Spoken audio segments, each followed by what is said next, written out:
Break پر جانے سے پہلے ایک سوال ہم علامہ تقی صاحب کے لیے چھوڑے گئے تھے، وہ یہ تھا کہ اگر دادا کی زندگی میں بیٹے کی ڈیتھ ہو جائے تو کیا پوتے کو دادا کی جائیداد میں سے حصہ ملے گا؟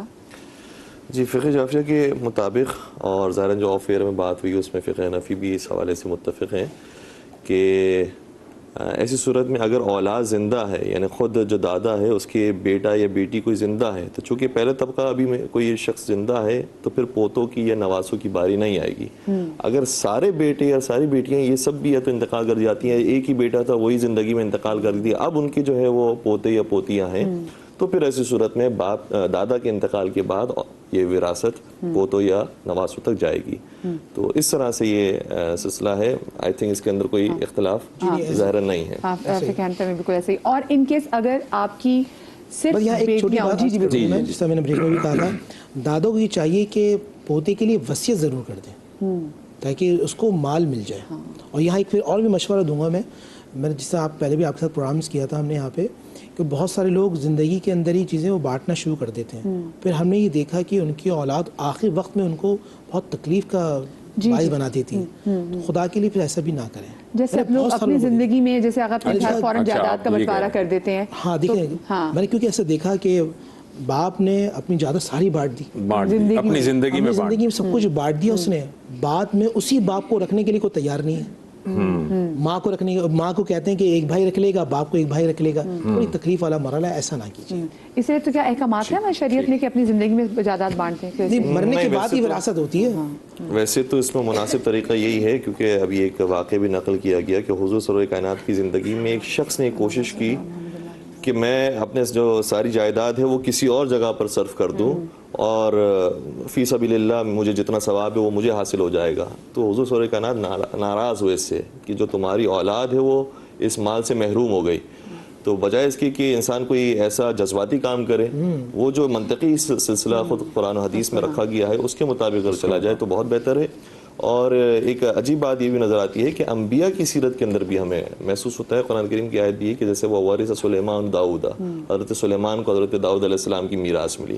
حضور سرور کائنات کے بارے میں خود یہ آتا ہے، اس کا مطلب ہے کہ انبیاء کی میراث ہوتی ہے، وراثت آگے ملتی ہے۔ جی بالکل ایسے ہی ہے۔ اور جیسے طبقات ابن سعد کی روایت ہے، الاموال کے اندر بھی روایت موجود ہے کہ حضور سرور کائنات کو بھی ان کے پدر بزرگوار کی یعنی حضرت عبداللہ کی میراث ملی، اور میراث کے اندر ہی انہیں ایک کنیز جناب ام ایمن کے نام سے ملی، اور اسی طریقے سے 5 اونٹ، کچھ گوسفند ملے، اور یہ جائیداد ان کو ملی۔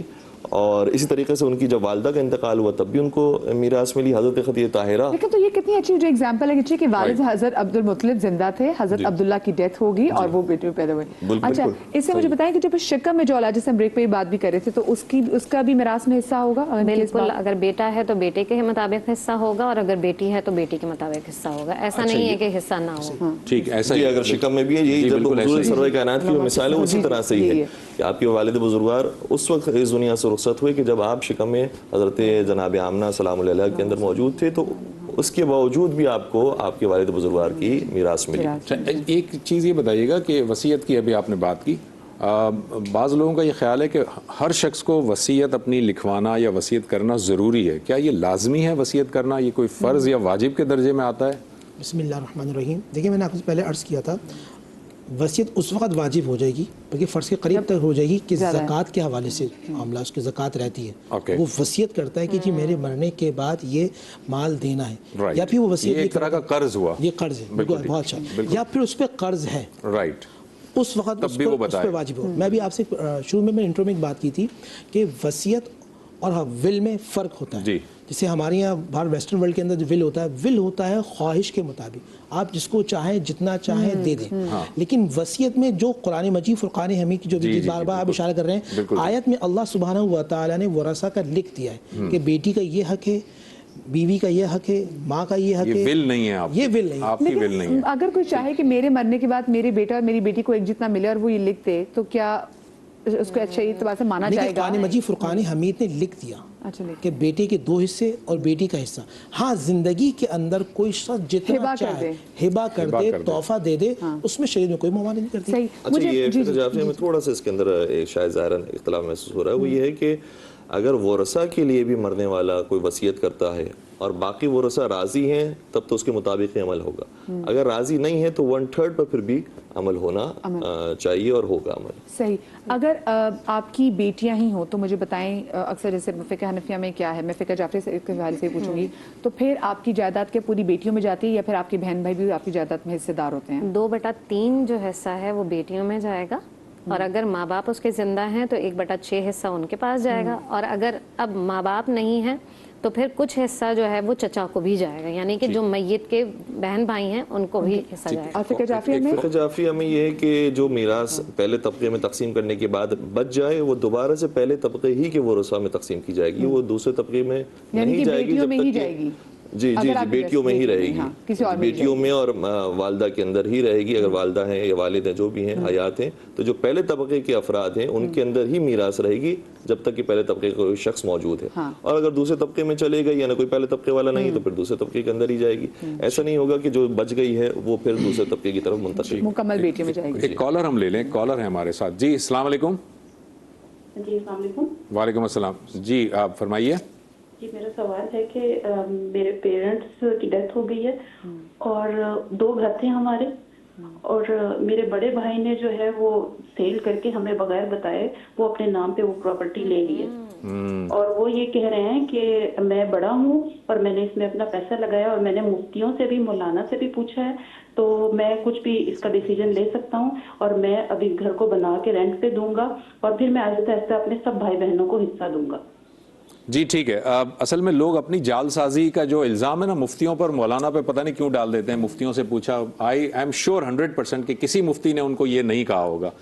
جی بسم اللہ الرحمن الرحیم. یہاں ایک حدیث سنا دوں کہ نبی علیہ الصلوۃ والسلام ارشاد فرمایا, کوئی کسی کی زمین پر کو 1 انچ یا 1 بال انچ ہتھیاتا ہے تو اللہ سبحانہ و تعالیٰ 7 زمین جو ہیں توق بنا کے اس کے گلے میں ڈال دیں گے. پہلی بات تو یہ ذہن رکھ لیں. دوسری بات یہ کہ جیسے ہی وصال میت کا وصال ہوگا اس کے بعد اس کا وراثت تقسیم ہوگی, اور اس میں یہ کوئی نہیں کہ بڑے کا الگ حصہ ہے چھوٹے کا الگ حصہ, اور بڑے کو کلی اختیار ہے کہ وہ جس کو چاہے جب چاہے جتنا دے.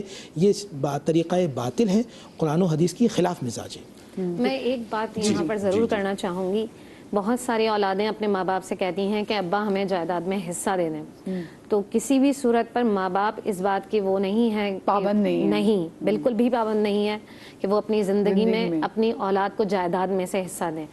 وہ ان کے جائیداد میں جتنا بھی بچے گا, جو جب اس دنیا سے رخصت ہوں گے تب ان کی جائیداد تقسیم ہوگی.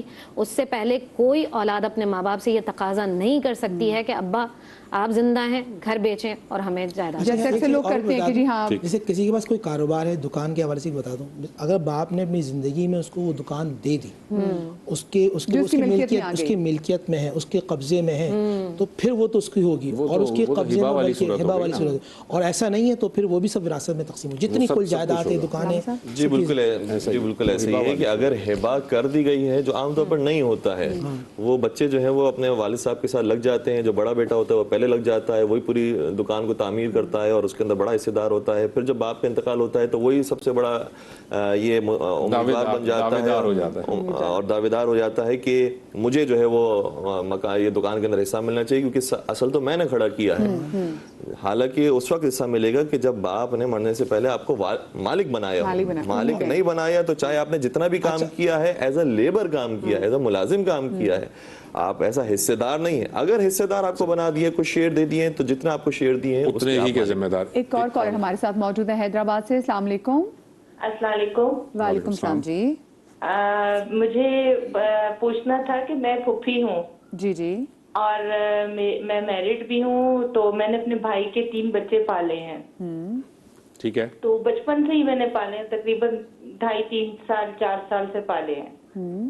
تو کیا میں اپنے حصے کی جائیداد یا جو میں نے اپنی نوکری سے جو بھی چیز بنائی ہے وہ میں کیا اپنے ان 3 بچوں کو دے سکتی ہوں؟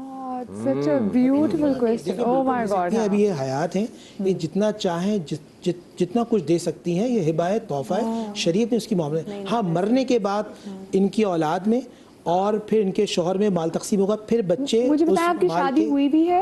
ہاں وہ کہہ رہی ہے میں میری میرڈ. شادی ہوئی آپ کے ہوئی ہے, بچے لیکن میں نے 40-45 سال کی عمر میں شادی کی صرف ان بچوں کی وجہ سے. ایک بچی ہے, 2 بیٹے ہیں. بیٹے ماشاءاللہ سے اپنے کاموں پہ لگے ہوئے ہیں, مطلب کہ نوکری بھی ہو گئی, پڑھ لکھ کر. آپ کے اپنے بچے بھی ہیں نا؟ نہیں سر, میرے اپنے نہیں ہیں. اچھا, آپ کے شوہر حیات ہیں؟ جی بھائی کے بچے پالے. آپ کے شوہر اس وقت زندہ ہیں؟ جی جی جی جی جی تو ٹھیک. پھر اگر سن رہی ہیں تو پھر آپ یہ کہ آپ اپنی زندگی میں اس وقت جتنا چاہیں ان کو ہبا کر سکتی ہیں. آپ کے بعد از وصال جو ہے نا, پھر وہ اس کے اور شریعت ہبا کا مطلب یہ ہے کہ مکمل طور پر ٹھیک ملکیت ہے, آپ اپنی زندگی میں انہیں جتنا دینا چاہیں آپ دے سکتی ہیں. ان کو ملکیت ان کو دے دیں, ملکیت بنا دیں, وہ ہو جائے گا. لیکن آپ کے وصال کے بعد آپ کی جو وراثت تقسیم ہوگی اس میں ان کا حصہ نہیں ہو سکے گا. یہ وہ بتا رہے ہیں مفتی اچھا, صاحب. ایسے بہت سی واقعی ہم نے آس پاس دیکھی ہیں جو پھپھیاں ہی ہیں جنہوں نے اپنے بھائیوں کے بچے لے کے پالے ہوئے ہوں اور ان کے اگر بے اولاد ہوں تو وہ پھر ان کو پہلے ہبا کر سکتے ہیں. جی جی جی, اور یہ کتنی اچھی اگزامپل ہے کہ خاتون یہ اسپرٹ رکھتی ہے, تو کیوں جینٹس کے اندر اور مردوں کے اندر کی جو طاقتور ہوتے بظاہر ان کے اندر یہ اسپرٹ پیدا نہیں ہوتا کہ کوئی بہن کا بچہ ہے, ان کی اولادیں ہیں اور بیٹیاں ہیں, ان کی خدمت میں پہلے ہی مرنے سے پہلے ہی یہ چیزیں تقسیم کر کے جائیں تاکہ وہ پریشانی بعد میں نہ جھیلنی پڑے. اور کم از کم اگر وہ تقسیم نہیں کر سکتے ہیں تو جتنا ویسے ہی باپ کی میراث ملی ہے جو بہن کو بھی ملنی تھی, بھائی کو ملنی تھی, وہ بہن کو بہن کی میراث دیں اور اپنی میراث اپنے پاس رکھیں. اس حوالے سے بہت سارے متعدد واقعات ہیں. کتنے واقعات کے اندر امام جعفر صادق علیہ السلام نے, مولا متقیان علیہ السلام نے یہ بیان کیا کہ تم یہ سمجھو جو تمہاری تجارت کے اندر کمزوری پیدا ہوئی ہے وہ تمہاری ہوشیاری اور ذہانت کم ہونے کی وجہ سے ہے. کہا نہیں, تم نے کیونکہ اپنی بہن کا حق کھایا ہوا ہے, اگر تم وہ حق واپس کر دو گے تو پروردگار تمہارے رزق میں برکت عطا فرمائے گا. تو یہ برکت کا سب سے بہترین منبع ہے کہ جو میراث میں آپ کو ملا ہے وہ تمام ورثاء میں, خاص طور پہ جو کمزور ورثاء ہیں ان کو اچھے سے تقسیم کریں. سر جی, یہاں پر سیگمنٹ کا وقت ختم ہوا ہے اور بہت سارے کیونکہ ایسے ٹاپک کے سوالات بہت زیادہ بنتے ہیں. آپ سب کو بہت شکریہ. اس میں بس ایک چیز کروں کہ یہ بہت کمپلیکیٹڈ ٹاپک ہے. آپ کی زندگی میں اگر ایسے کوئی مسائل ہوں تو جو بھی آپ دارالفتاء جس پر آپ کا اعتماد ہو اس سے رابطہ کریں اور ان سے پوری جزیات کے ساتھ بات کر کے فیصلہ کیجئے جہاں پر بھی آپ کا اعتماد ہو. جی, بریک کے بعد ملتے ہیں. ایک چھوٹا سا بریک لیتے ہیں.